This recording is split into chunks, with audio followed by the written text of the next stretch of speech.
Regulas a tus amigos o vasallos, ya sea creando accidentes o utilizando la guerra judicial, como hicieron recientemente en Rumanía, donde apartaron al candidato presidencial rumano, que tenía una base legal muy endeble.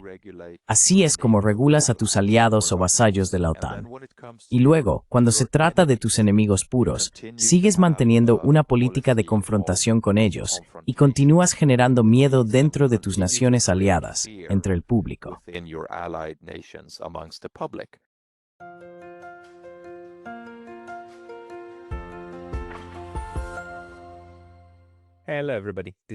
Hola a todos, soy Pascal de Neutrality Studies y hoy estoy hablando con Mats Nielsen, uno de los presentadores del podcast disidente de Suecia, para que nos ponga al día sobre la situación de su país y de los países nórdicos en general en la geopolítica.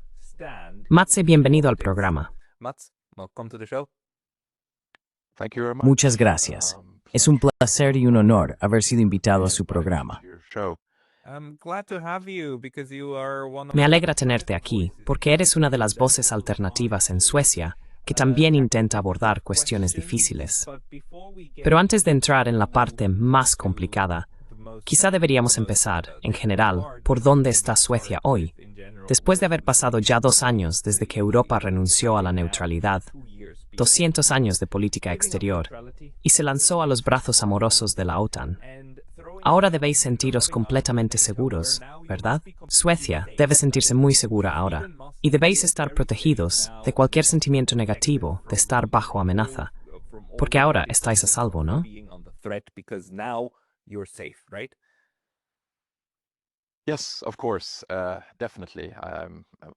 Sí, por supuesto, definitivamente. Cada mañana me despierto y me siento especialmente seguro. O, dejando el sarcasmo a un lado, diría que en realidad es todo lo contrario. El día en que se está grabando este podcast es el día en que Polonia y el ejército polaco han confirmado oficialmente que han derribado drones sobre su territorio. Ahora bien, si yo fuera un sueco viviendo en la Suecia neutral, por supuesto querríamos averiguar de dónde se lanzaron los drones. ¿Fue un ataque intencionado por parte de, en este caso, Rusia? ¿O fue una incursión no intencionada de drones? ¿O tal vez fue una operación de falsa bandera ucraniana? Sin embargo, ahora que Suecia es miembro de la OTAN, podríamos vernos potencialmente arrastrados a una situación del artículo 5 contra Rusia, en una batalla y en una guerra en la que realmente no tenemos ningún interés, de ninguna manera ni forma.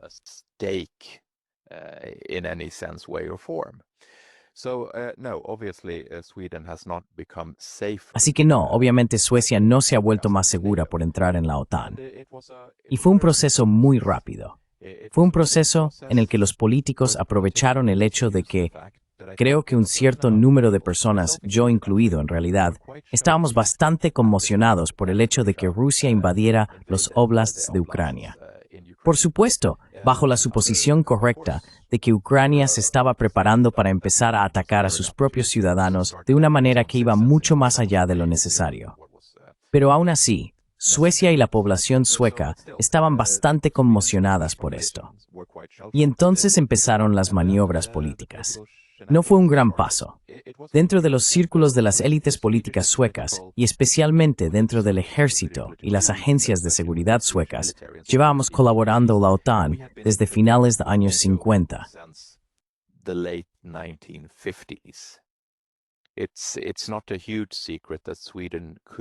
No es ningún gran secreto que Suecia colaboró con la OTAN durante la Guerra Fría. Sin embargo, esto era conocido por la Unión Soviética, y la Unión Soviética lo aceptó como un secreto a voces, por así decirlo. Pero Finlandia, en cambio, Finlandia fue estrictamente neutral durante la Guerra Fría, y con el cambio de postura finlandés, Suecia fue arrastrada en cierta medida.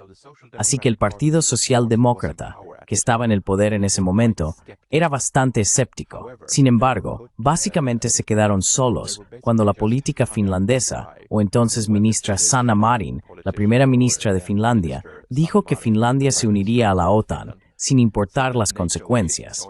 Y sin consultar a la población, no hubo ningún referéndum sobre la renuncia a la soberanía sueca tras 200 años.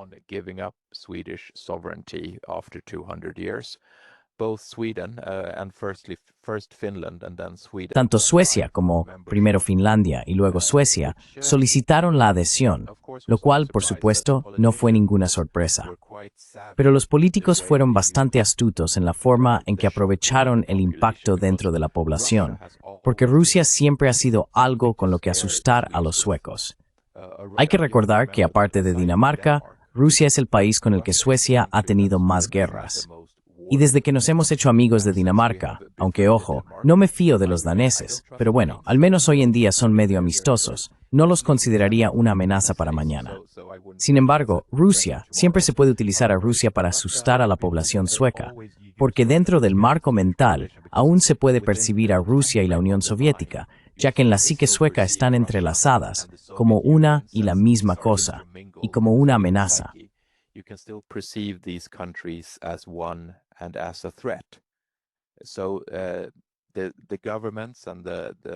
Así que el gobierno y las élites en Suecia fueron bastante eficientes en crear la tormenta perfecta de miedo, lo que nos permitió entrar en la OTAN. Pero creo que ahora hay una reacción en contra, ya que los suecos se dan cuenta de que vamos a tener bases estadounidenses en suelo sueco y que nuestros soldados reclutados podrían verse obligados a ir a Polonia a luchar o a donde sea que se les necesite si la OTAN lo requiere. Así que la población sueca no estaba preparada. Realmente no sabían qué esperar. Ahora están aprendiendo qué esperar y habrá una reacción. Pero como sabes, es un poco como la situación del Hotel Roach. Una vez que entras en la OTAN, nunca sales.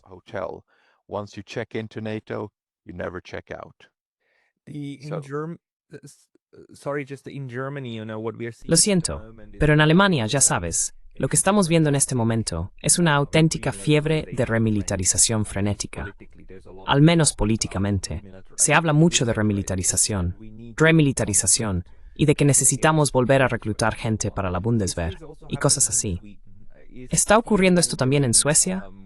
La campaña del miedo sigue hasta el punto de que el proceso parece apuntar hacia más ejército, más gastos, más reclutamiento de personas.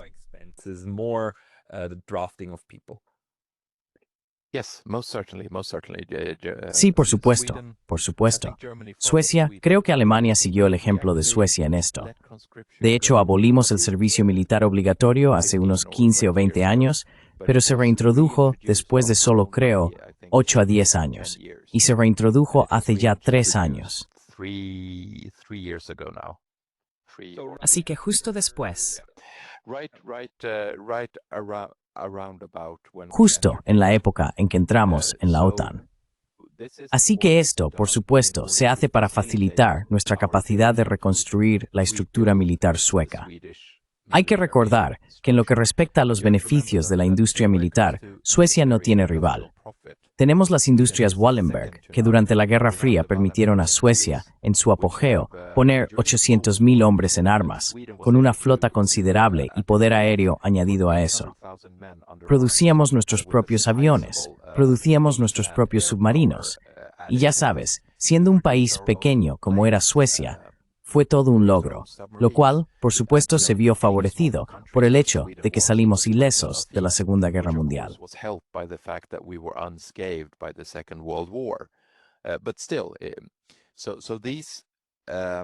Aún así, estas empresas están trabajando en segundo plano y están ganando una gran cuota de mercado en este momento. Si tuvieras acciones en las industrias suecas de armas y armamento, estarías bastante contento hoy.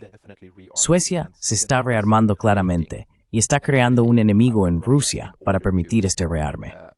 Porque la gente, con razón, se queja, como en todas las naciones occidentales, se queja del estado decadente de la sanidad, se queja del deterioro del sistema de seguridad social y, por supuesto, de otros problemas sociales, en los que Suecia en su día también fue líder mundial. Creo que recordarás el estado de bienestar sueco. Siempre te cuidaban desde la cuna hasta la tumba.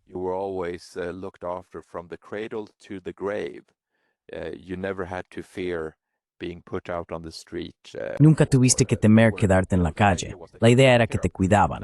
Ahora, la red de este estado de bienestar social en Suecia se ha vuelto, ya sabes, es más fácil caerse por los huecos. Y eso también es una combinación de políticas internas. Sin embargo, se puede observar el rearme, y creo que Suecia podría estar volviendo al nivel de financiación militar de la Guerra Fría. Podríamos estar regresando a un gasto del 4% o 4,5% del PIB, sino incluso al 5% del PIB, como nos está pidiendo nuestro hegemón estadounidense en Washington.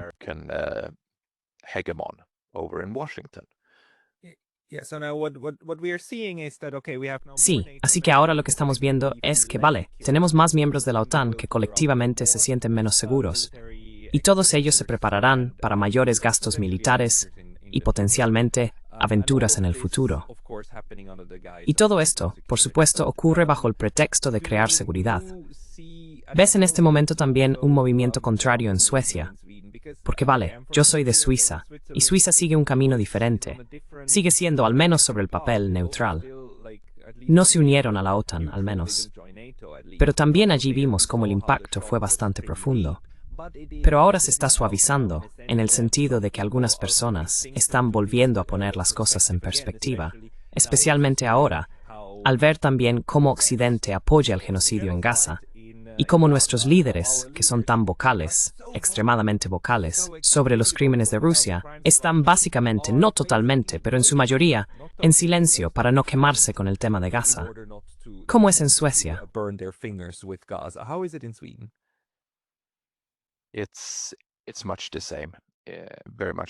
Es prácticamente lo mismo, muy parecido. No hay mucho movimiento contrario en Suecia. Nosotros en el Dissident Club hacemos lo que podemos. Intentamos, ¿cómo decirlo?, trabajar en un sentido de medios de comunicación de guerrilla. Tratamos de contrarrestar algunas de las ideas erróneas más evidentes que provienen de los principales medios suecos y del servicio público utilizando nuestros propios canales. Por supuesto, no somos nada, pero al menos lo intentamos. Ahora bien, hay un buen ejemplo relacionado con Gaza y Ucrania-Rusia. En la televisión sueca tenemos un programa llamado 30 minutos. Es cuando un invitado viene y puede mantener una conversación sin interrupciones con el periodista durante 30 minutos en horario de máxima audiencia en la televisión pública sueca.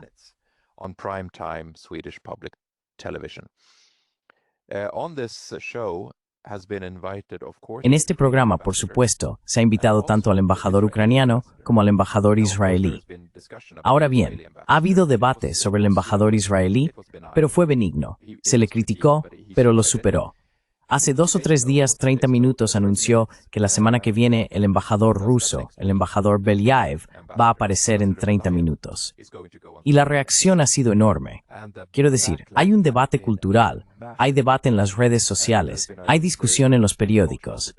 ¿Realmente se puede permitir que el embajador ruso difunda su propaganda en la televisión pública sueca?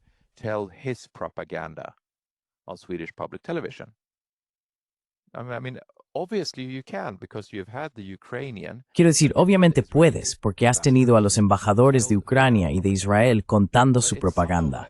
Pero es como si ya sabes, Ucrania e Israel, ellos no usan propaganda. No. Ellos usan hechos para explicar su posición.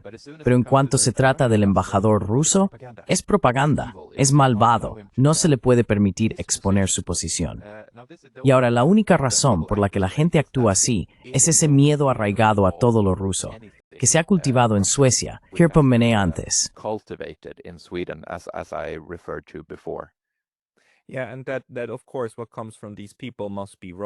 Sí, y eso, por supuesto, lo que viene de esta gente, debe estar equivocado y debe ser propaganda. Debe decirse de mala fe. Bien, así que, en general, seguimos tratando, aunque sea, digamos, en la periferia, no en los estados centrales como Alemania, Francia, Italia o Reino Unido, sino incluso en los demás, con un nivel muy alto de alarmismo, un entorno muy propagandístico. Pero si nos fijamos en el lado político, quiero decir, Suecia durante la Guerra Fría hizo un punto fuertes. Fui postesu, no de esas tawiero personal formistas. One of the non-conformist European states. Not only was it not a NATO member, but it also had a... No solo no era miembro de la OTAN, sino que además tenía un líder socialdemócrata, uno famoso y muy popular, el señor Olof Palme, que no seguía la línea de Estados Unidos. Y en algún momento, incluso hubo interrupciones en las relaciones diplomáticas con Estados Unidos, si no recuerdo mal. Olof Palme, en muchos aspectos, también en lo que respecta a Palestina, mantuvo una política exterior muy independiente. ¿Puede contarnos un poco sobre esa historia de Suecia? ¿Cómo terminó y cómo se transformó en esta política tan obediente y de formar parte del club que vemos hoy en día?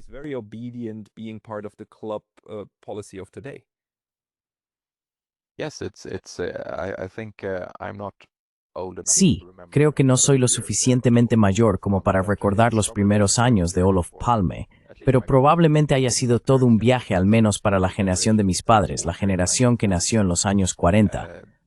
Haber presenciado esto. Suecia era, como dices, una voz independiente, una voz de tercera parte. Creo que estuvo involucrada con el movimiento de Bandung durante los años de neutralidad, por así decirlo.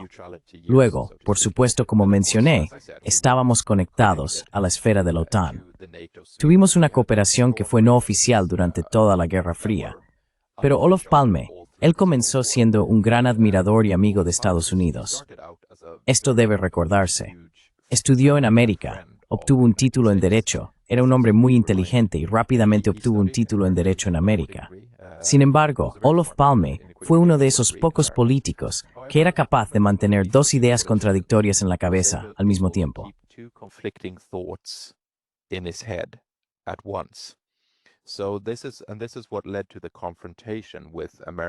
Y esto fue lo que llevó al enfrentamiento con Estados Unidos durante los bombardeos de Navidad en Hanoi en 1972 o 73, no recuerdo el año exacto, pero fue por esa época, cuando Olof Palme se dio cuenta de que su América no era realmente la América que él conocía y respetaba. Así que fue entonces cuando, junto con el embajador norvietnamita en Suecia, se le vio marchando en una procesión con antorchas en contra de los bombardeos terroristas de Hanoi durante esa Navidad. Y esto, por supuesto, enfureció a Estados Unidos por varias razones. Una, por supuesto, era que un líder más o menos occidental protestaba oficialmente contra Estados Unidos. Dos, veían a Olof Palme como un aliado y un amigo. Ahora bien, la reacción razonable ante esto habría sido mirar hacia adentro y decir, oh, si uno de nuestra frisystem en Cherviet Sodros, quizá deberíamos cambiar nuestra política de embriagadores en Hanoi. Maybe change our policy on terror bombing Hanoi. Obviously, this is America. They never apologize. Obviamente, esto es América. Ellos nunca se disculpan. Ya sabes, es Estados Unidos. Que te jodan. Así que retiraron a su embajador, y eso provocó un revuelo diplomático. Pero Olof Palme persistió en esto, como debía ser. Ahora, en comparación con la actualidad, los políticos deberían haber sido capaces de hacer lo mismo con Israel y decir, mira Israel, te respetamos. Tienes una forma más o menos democrática de gestionar y dirigir tu país. Pero ahora mismo, te estás pasando de la raya. Ningún líder en Europa, por supuesto, hay variedad. Algunos líderes españoles e irlandeses se han manifestado con bastante contundencia contra Israel. Pero básicamente, no ha habido ningún Olof Palme caminando junto a los manifestantes palestinos en Europa, que es lo que deberían poder hacer. Así que creo que esa era la fortaleza de Olof Palme.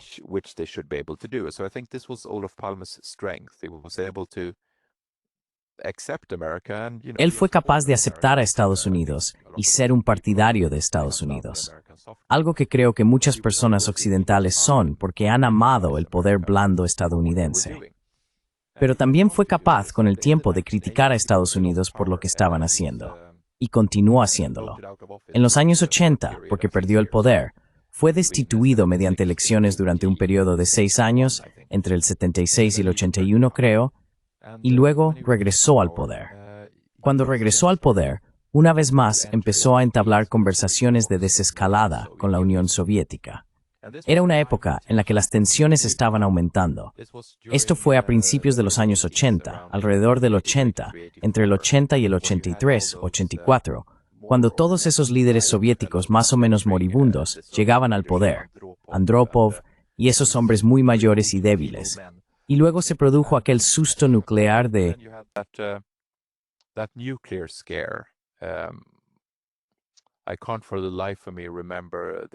No consigo recordar el incidente por nada del mundo, pero cuando la Unión Soviética realmente creyó que estaba siendo atacada, quizá tú lo recuerdes. Yo no recuerdo ese, pero sí recuerdo haber hablado con Ola Tunander Y en el 81, creo que fue, cuando empezó el susto de los submarinos en Suecia, ¿verdad? Whiskey on the Rocks. Sí, exactamente. Quizá te deje explicarlo a ti. Maybe I'll let you explain it. No, Whiskey on the Rocks was officially it was a No, submarine no. that, Whiskey on the Rocks fue oficialmente un submarino soviético que entró en el archipiélago del sur de Suecia, en Blekinge. Se creía que iban a recoger a buzos soviéticos que habían estado allí, pero era bastante obvio que un submarino de ese tamaño no entró por error, o nunca habrían realizado una misión tan profunda dentro del territorio sueco.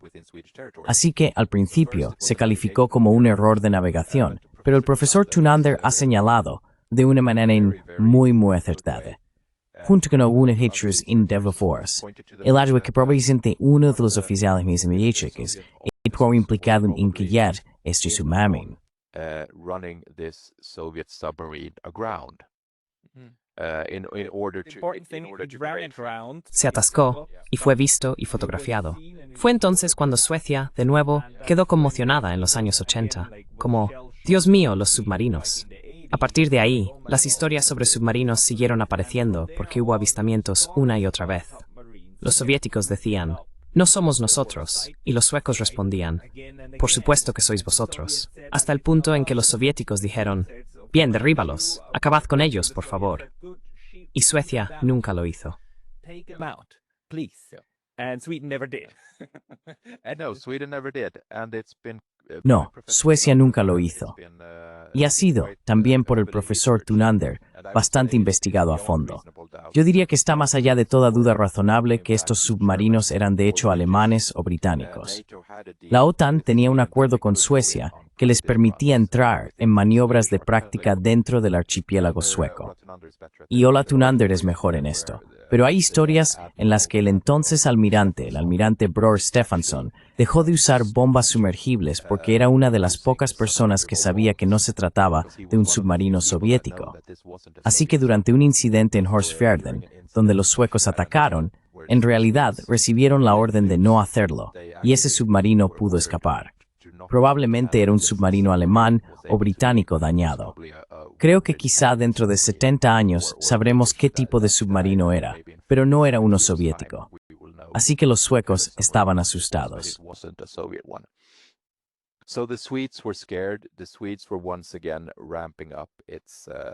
Los suecos estaban una vez más impulsando su industria de defensa. Pero Olof Palme todavía planeaba visitar la Unión Soviética para intentar crear un mar de paz alrededor del Báltico, porque en ese momento Finlandia y Suecia eran neutrales. Así que ambos países, junto con la Unión Soviética, Alemania y Dinamarca, podrían potencialmente crear un mar de paz. Ahora bien, en cuanto la palabra paz aparece en cualquier parte de Occidente, estoy seguro de que suenan alarmas en algún búnker subterráneo bajo el Pentágono. Y solo unas semanas antes de que Olof Palme fuera a ir a la Unión Soviética, fue asesinado. Lo mataron. Y esto, trabajando por un diálogo con los soviéticos. Working for a dialogue with the Soviets, I mean, he wanted to have a new security architecture. Quiero decir, él quería establecer una nueva arquitectura de seguridad que se llamaba seguridad común y que reconocía las preocupaciones de seguridad de todas las partes. Y hay que tener en cuenta el hecho de que el jefe sueco de contrainteligencia en ese momento, Olof Thunstedt, describió a Palme como un agente de influencia soviético. Creo que el entonces jefe de contrainteligencia de la CIA en Estados Unidos, James Angleton, también se refirió a Palme como alguien que representaba un peligro en este sentido. Así que el hecho es que es más que probable, porque nunca se ha acusado a nadie. Bueno, alguien ha sido acusado del asesinato de Olof Palme, pero si miras las pruebas desde la perspectiva de un abogado, como yo he hecho, simplemente no cuadran. Toda la historia detrás del asesinato de Olof Palme no encaja. Es algo conocido oficialmente.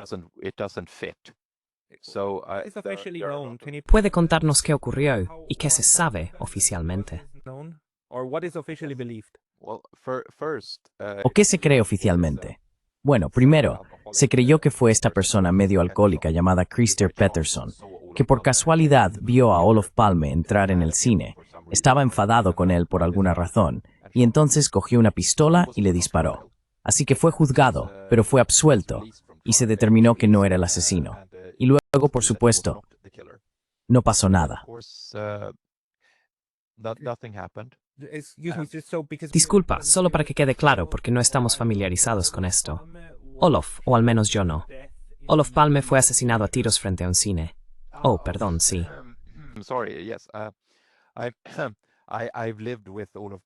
He convivido con Olof Palme como sueco durante tantos años que hago suposiciones. Mis disculpas. En 1986, Olof Palme, que entonces era el primer ministro de Suecia, fue asesinado a tiros en el centro de Estocolmo el 28 de febrero. Creo que fue a las 23:30, después de haber ido al cine con su esposa. Por la noche, alrededor de las 23:20, le dispararon a quemarropa, a solo 20 centímetros de distancia, y la bala de un revólver Magnum atravesó su aorta y la médula espinal. Era una bala que podría haber atravesado un chaleco antibalas, así que, básicamente, fue una operación altamente profesional. Varios testigos vieron al asesino y pudieron describir su ropa, pero desapareció de inmediato.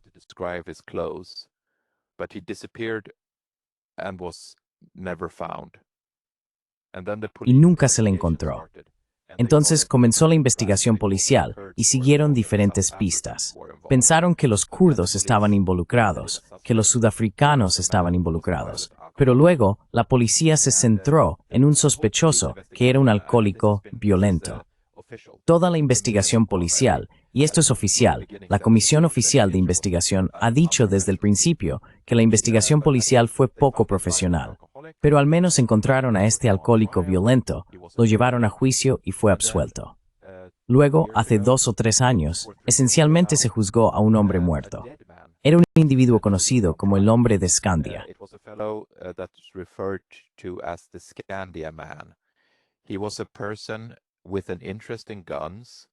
Era una persona interesada en las armas que trabajaba en el edificio justo al lado del lugar donde dispararon a Olof Palme. Pero quiero decir, el hombre muerto era solo un burócrata que supuestamente tenía un arma y que se cruzó con Palme por casualidad. Es decir, la propia investigación en realidad lo examinó, pero realmente no lo consideraron alguien de interés. Pero ahora es oficialmente la persona que mató a Olof Palme, y como está muerto, no puede apelar. Así que es una especie de maniobra legal estratégica para cerrar el caso. Porque todo apunta a que las redes Stay Behind en Europa estuvieron involucradas. Y cuando digo todo apunta a, me refiero a que cualquiera que observe esto con una visión disidente puede ver claramente que fue una operación profesional.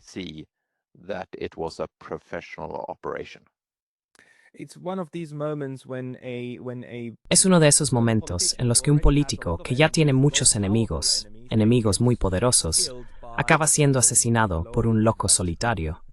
Ocurre una y otra vez, ¿verdad? Y cada vez nos dicen que esto es normal, que simplemente es lo que pasa. El tirador simplemente aparece en alguna azotea y no tiene ninguna relación con nadie, e intenta disparar al aspirante a presidente de los Estados Unidos. Un tirador simplemente aparece, y los lobos solitarios simplemente aparecen y disparan al presidente de los Estados Unidos, John F. Kennedy. Eso simplemente ocurre. Es normal, y no tiene nada que ver con ninguna forma de implicación gubernamental. Así que en Suecia también tenemos estas sospechas muy fuertes sobre la verdadera historia de cómo uno de los líderes más disidentes de la época tuvo que abandonar la escena.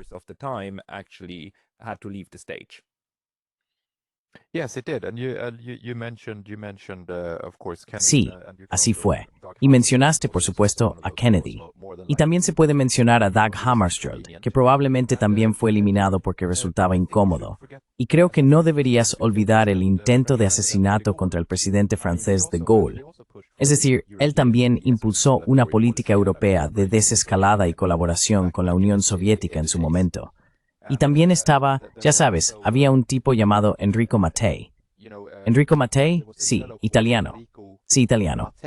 Enrico Mattei, yeah, Italian. Yeah. Yes, Italian. He was a director of the Italian oil company. Fue el director de la compañía petrolera italiana Eni. Empezó a colaborar con la Unión Soviética en los años 60 y desafió las compañías petroleras de Estados Unidos y Reino Unido. Lo mataron en el 62. Y luego estaban todas esas brigadas rojas operando en Italia y atacando a ciertos individuos políticos. También estaba el jefe del Deutsche Bank, Alfred Herrhausen. Él también estaba trabajando con los soviéticos para financiar el gasoducto germano-soviético, igual que Matei había hecho 20 años antes.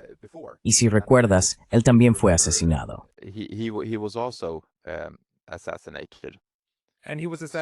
Y fue asesinado por, oficialmente, gente con inclinaciones comunistas.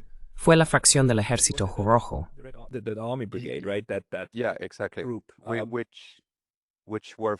Sí, exactamente.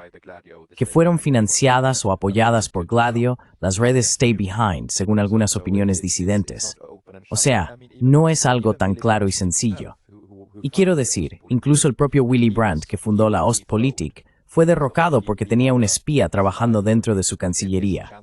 Pero este espía era conocido desde al menos un año antes, y eso se mantuvo en secreto para perjudicar tanto a Willy Brandt que tuvo que dimitir. Es exempel que antes capas en niveles de acción que se supone el narrativo occidental de las económicos occidentales.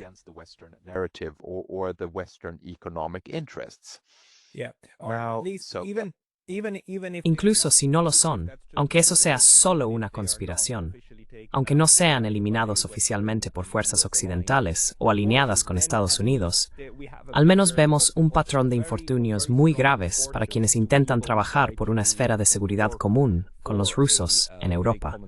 Quiero decir, entonces simplemente es mala suerte común la que les ocurre. Pero, ¿dónde nos deja eso? ¿Y cómo es que, con el fin de la Guerra Fría, eso llevó básicamente a esta existencia europea tan obediente? No solo obediente, sino realmente satelital. ¿Cómo ocurrió esa transformación? ¿Tienes alguna opinión al respecto?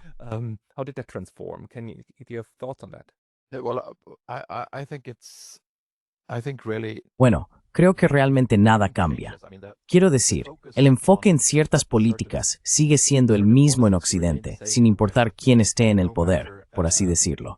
Y creo que esto se remonta a mi faceta de historiador. Básicamente, se remonta a la Guerra de los Bóeres, donde por primera vez en la era moderna se pudo ver a un grupo de políticos, industriales y personalidades de los medios crear el tejido necesario para iniciar una guerra.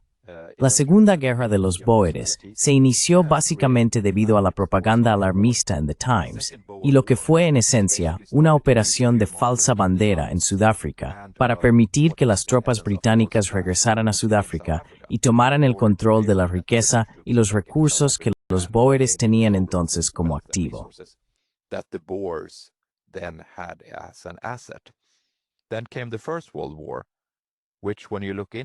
Luego llegó la Primera Guerra Mundial, que si la analizas y revisas los movimientos y los documentos disponibles, puedes ver que ya en 1912 hubo un intento de provocar una guerra con el incidente de la flota en Túnez, que involucró un barco alemán y barcos italianos y británicos. Pero eso se desescaló. Sin embargo, siempre estaban buscando y empujando para que surgiera esa chispa. Y ahora hablo principalmente de los británicos, porque no querían competencia de los alemanes. Ahora bien, una vez que los alemanes fueron pacificados, siempre puedes mirar la historia y ver que los británicos siempre han tenido una espina clavada respecto al continente ruso y chino.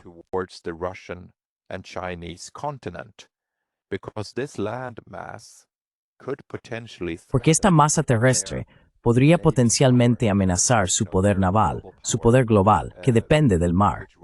Si Rusia, China e India, Dios no lo quiera, desde el punto de vista británico, llegaran a unirse, sería perjudicial para ciertas naciones, industriales y personas con poder en Londres y hoy en día también en Washington. Así que creo que siempre ha sido un objetivo británico continuar con las políticas de desmembrar, desmantelar y dividir el imperio ruso, que básicamente es como hoy. Quiero decir, esto se hizo claro durante la Guerra Fría. Y durante la Guerra Fría, lograron, en parte, desmembrar el imperio ruso cuando dividieron la Unión Soviética.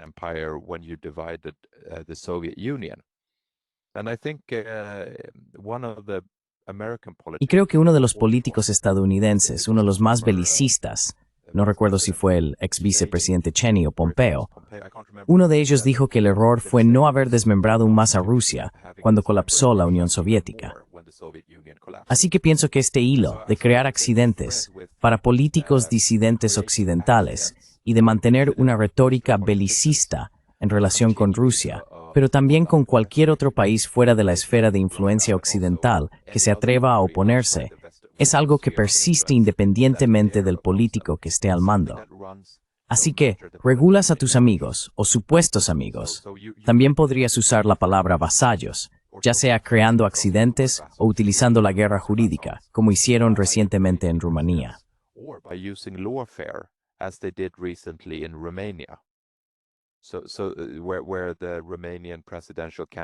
Así que, cuando el candidato presidencial rumano estaba en una posición legal muy débil, fue apartado.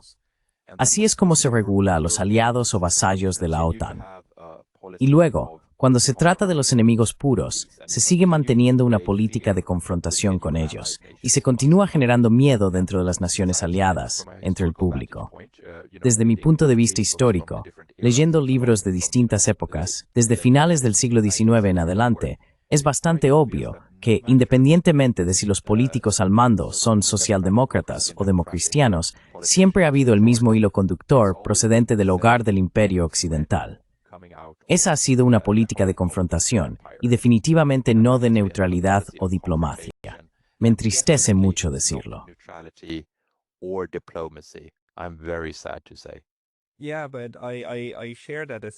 Sí, comparto esa valoración. Quiero decir, hoy mismo tuve una conversación con Jeffrey Sachs, y él señala que la manera correcta de intentar crear la paz es pensando en términos de esferas de seguridad, que se necesitan tierras fronterizas, se necesitan cordones sanitarios que sean territorios compartidos. No es necesario que estén desarmados, pero sí que sean una especie de tierra de nadie, en el sentido de que actúan por su cuenta y se aseguran de que este lado no amenace a aquel y viceversa, poniendo espacio físico de por medio. Y Suecia formaba parte de eso. Finlandia lo entendió quizá incluso más que Suecia, que son responsables de asegurarse de que la Unión Soviética no se sienta amenazada desde su flanco.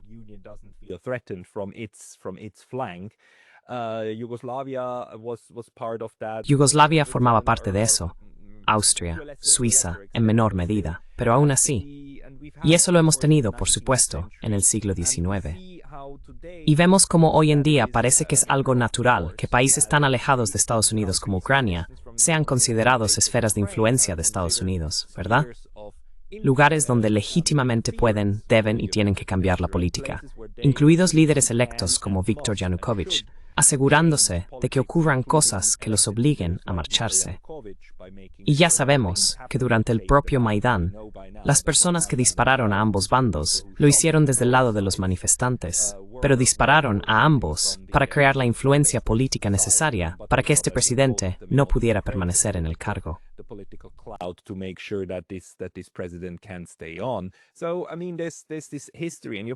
Quiero decir, existe esta historia, y lo estás señalando absolutamente de forma correcta.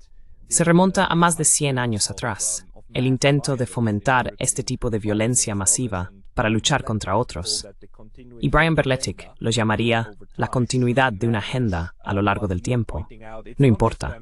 Pero está señalando que no es solo Estados Unidos. Esto lo han hecho las potencias occidentales, las potencias anglosajonas. Fueron primero los británicos, pasaron el testigo a Estados Unidos, y están continuando esa larguísima trayectoria occidental, básicamente civilizatoria, de intentar dominar a todos los demás.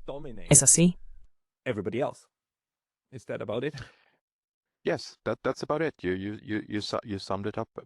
Sí, eso es básicamente todo. Lo has resumido perfectamente, y eso es de lo que lamentablemente estamos sufriendo. La cuestión es que soy un gran defensor de las fronteras, porque las fronteras son necesarias para la seguridad y para la sensación de seguridad, así como para regular las relaciones a escala global. Creo que tienes muchos ejemplos de esto, y también esta es la razón por la que existen acuerdos de seguridad. Son muy necesarios. Creo que Austria es un ejemplo claro de esto, con el Acuerdo de Viena. ¿Fue la Convención del 53? ¿La Convención Diplomática? ¿La Convención de Viena? No, esa no. sino cuando la Unión Soviética y las potencias occidentales acordaron que Austria permanecería neutral.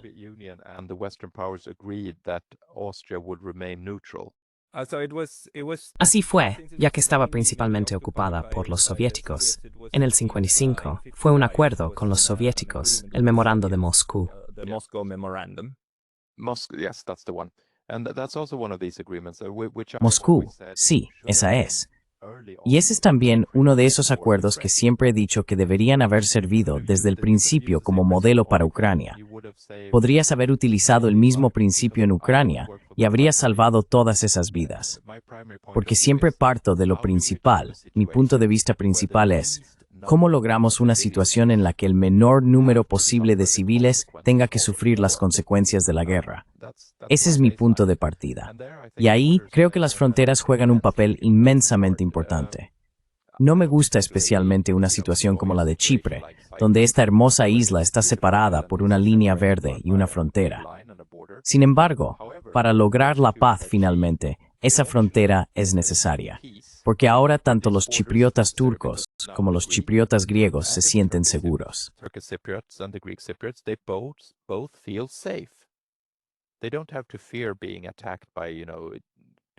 No tienen que temer ser atacados por terroristas griegos, ni viceversa, y pueden empezar a interactuar de nuevo a través de esta frontera y comenzar a llegar a nuevos acuerdos sobre cómo abrir esta frontera, y así sucesivamente. Y es lo mismo en cualquier país.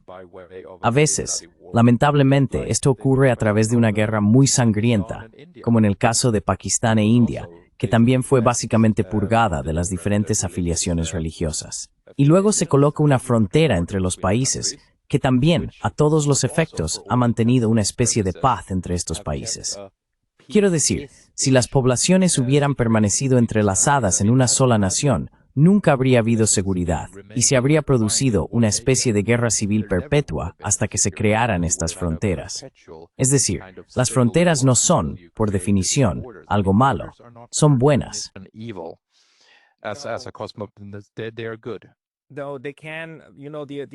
El contraargumento es, por supuesto, que estas poblaciones convivieron durante siglos y no se mataron entre sí. Así que algo ocurrió, y normalmente es el nacionalismo lo que sucede, lo que luego hace que los vecinos se vuelvan unos contra otros.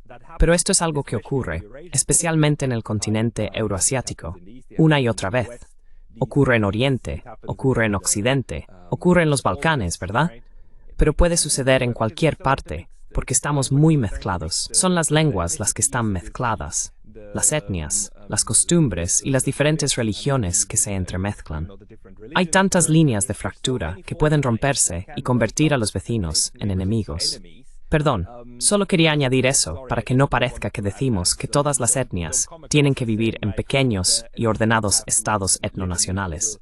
Eso no es lo que se necesita, pero las fronteras pueden tener un efecto sanador. Sí.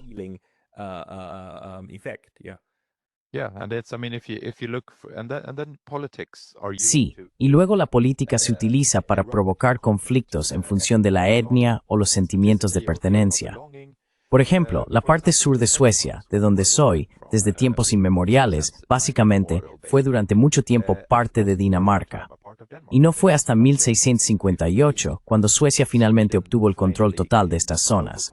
Y entonces se inició una suequización muy brutal de estas áreas. Ahora, 1658 no es hace tanto tiempo. Quiero decir, si miras a los Balcanes, allí están luchando por territorios, o luchaban por territorios que fueron cedidos, quiero decir, en el siglo XIV. Así que si uno quisiera, probablemente se podría crear una situación en la que Dinamarca quisiera recuperar sus territorios perdidos, si realmente se quisiera trabajar políticamente en esa dirección.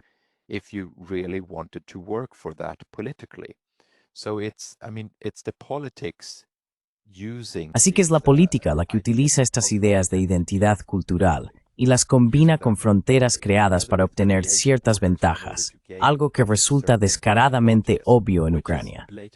Dada su historia, diría que se puede argumentar que es 2 o incluso quizás 3 países en uno, que probablemente serían mucho más felices y podrían desarrollarse dentro de un marco pacífico si simplemente se hubiera llegado a un acuerdo diplomático como en las convenciones de antaño.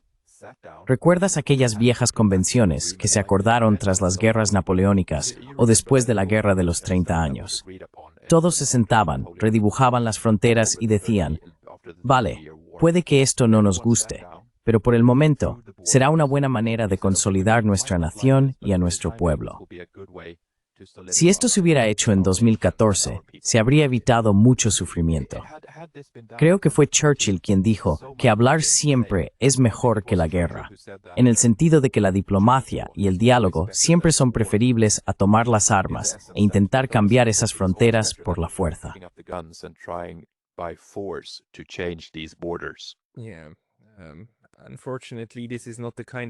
Sí, por desgracia, esta no es la mentalidad que tienen quienes realmente dirigen el asunto. Esa es la mentalidad de personas como nosotros, ¿verdad? Que querríamos ver estabilidad y prosperidad para todos. Pero eso no ocurre con los comunistas. Lamentablemente, ya no estamos en una posición de poder. No se trata de dominio. Pero una cosa más, Ucrania. El propio nombre Ucrania en eslavo del sur gracias a Tabo Fontano, se refiere a tierra fronteriza. En su origen, frontera. Means even border in its origin. And borderlands should be bridging lands. Y las tierras fronterizas deberían ser tierras de unión, ¿verdad? Uniendo fronteras, no levantando muros. Pero esta mentalidad en la que, lamentablemente, nos encontramos, propia de la civilización occidental, tiende siempre a ir hacia el todo o nada, y luego a crear muros en lugar de puentes. Ahora bien, ¿dónde nos deja esto hoy si lo llevamos de nuevo a los países nórdicos, a Suecia y Finlandia, a estas 15 y 17 bases que ahora van a estar, o ya están, erigidas en vuestro territorio, a la militarización de Suecia y Finlandia? ¿Qué percibes en cuanto hacia dónde está llevando la OTAN a tu país? Digamos, Suecia.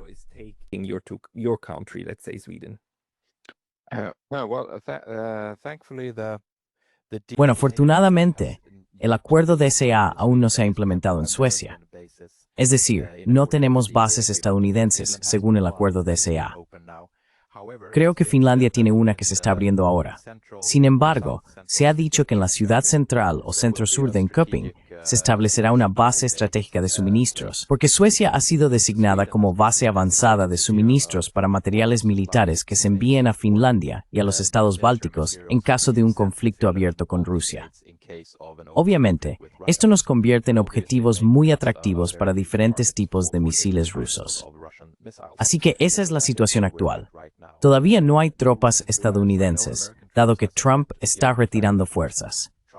Así que no creo que vayan a construir una nueva base en Suecia. Sin embargo, estamos adquiriendo el dudoso placer de albergar bases de la OTAN, y las discusiones continúan.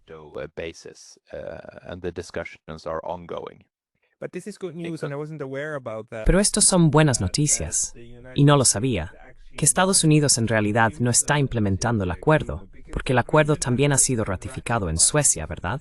Pasó por el Parlamento. Así que ahora los estadounidenses tienen el derecho, en cualquier momento, de abrir estas bases sobre las que llegaron a un acuerdo con vosotros, pero en realidad no lo están haciendo. ¿Podrías darnos un poco más de detalle?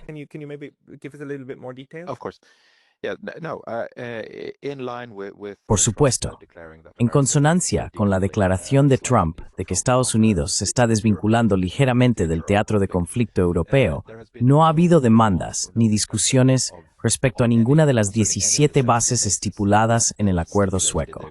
No hay indicios de que Estados Unidos quiera enviar tropas permanentes a estas bases. Solo en Finlandia, que creo que tiene 14 bases, en una de ellas, según el acuerdo DCA, se ubicarán tropas estadounidenses. Pero Suecia, hasta ahora, afortunadamente, no se ha visto afectada por una presencia militar estadounidense.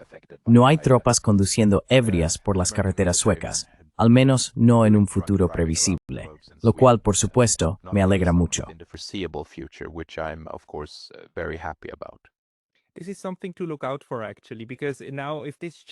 Esto es algo a lo que hay que estar atentos, en realidad, porque si esto cambia, por favor házmelo saber, ya que sería un indicio de que se está preparando algo. Si Estados Unidos está reteniendo actualmente su presencia militar, eso apunta a algún tipo de contención por su parte, porque porque si quisieran, podrían haber abierto estas bases muy rápidamente, ¿verdad? Es como si trajeras el equipo, empezaras a alojar a la gente en los barracones, y a partir de ahí, construyes. Así que es una señal a la que hay que prestar atención. Sí, sin duda. Bien, muchas gracias, Mats. Para quienes quieran leer o escuchar más de ti, ¿dónde deberían ir, en sueco y en inglés, si tienes medios en ambos idiomas? In Swedish and in English, if you have outlets for both. Yes, I would say that in Swedish it's Sí, diría que en sueco es Dissident Podden, es nuestra página de Substack, The Dissident Pod. Y en mi caso, básicamente publico en revistas suecas, pero también tengo una cuenta bastante grande en X que gestiono yo mismo, que es simplemente Aptas Masse Nilsson, solo mi nombre como una sola palabra. Así que ahí es donde pueden encontrarme en mi cuenta de X, y desde ahí también pueden acceder a todos mis otros espacios. Pero como he dicho, en Suecia, básicamente estamos haciendo medios de guerrilla, pero alguien tiene que hacerlo. guerrilla media, but someone has to do it. Somebody has to. I'm glad you're. Alguien tiene que hacerlo. Me alegro de que te encargues de este asunto. Mats Nielsen, por tu tiempo hoy. For your time today. Muchas gracias, profesor Lotath.